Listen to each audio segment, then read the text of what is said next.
That's right, we got a new game mode which substitutes Molten Mode.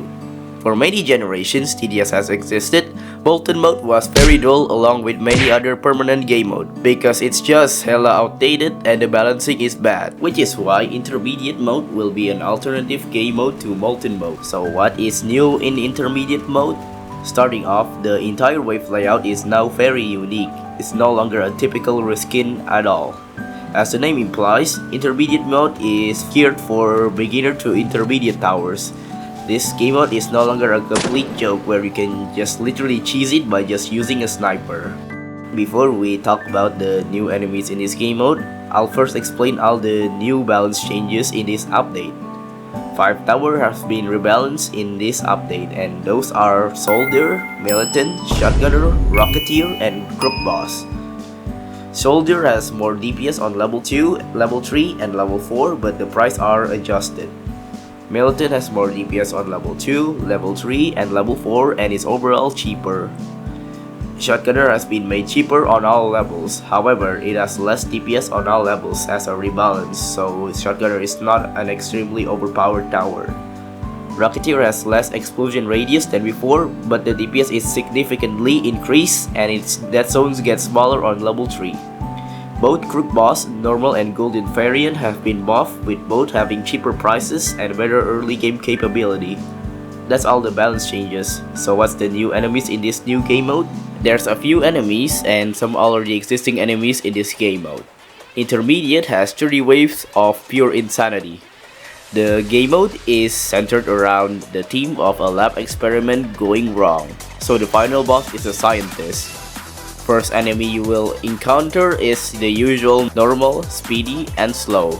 In wave 7, that's where you get a new enemy called Gao, which has 180 HP and it can regenerate HP. This is why I recommend using military base. Its level 3 is especially good against it. After that there's Hidden, followed by Slime, and it's basically mystery on crack. Because any waves that summon slime, it will take the form of other enemies which will have the slime status effect. Enemies with slime status effect will become slimes after death. In Rage are speedy enemies that are very fast, but there's nothing unique about them other than just being fast and somewhat tanky, so some bursts of damage should be sufficient to deal with them. River is another new enemy and it has tank status effect, which means it can only take 1 damage. Except for Collision, which completely bypasses this effect, which is why I extremely recommend bringing military base in this game mode. Living Experiment is the next high HP enemies with 1.8k HP and 30% defense. But that's just about it, it doesn't do much. Same thing with Failed Experiment, another high HP enemy with 2k HP, and that's about it. There's also nothing unique about it.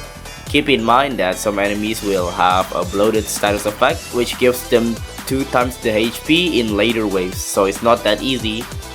Now the final boss, Patient Zero, has 80k HP. It can summon puddles that heals other enemies including himself, summon enemies, and do this sick move. And also mastered gas. At half HP, he enters his rage mode and he will heal himself passively for a few seconds. He's kinda weak though, since I can literally beat the entire game mode with just military base. And that's basically the intermediate mode. There's not much to show here because it's just an alternative to Molten Mode. It's not meant for higher experienced players, so let's wait for the eventual better version of Fallen Mode. Thank you so much for watching my video. I'm very close to 20k subscribers, so I appreciate that you hit that subscribe button and I will get there. Also, don't forget to like this video if you find it informative, and also join my Discord server if you want to.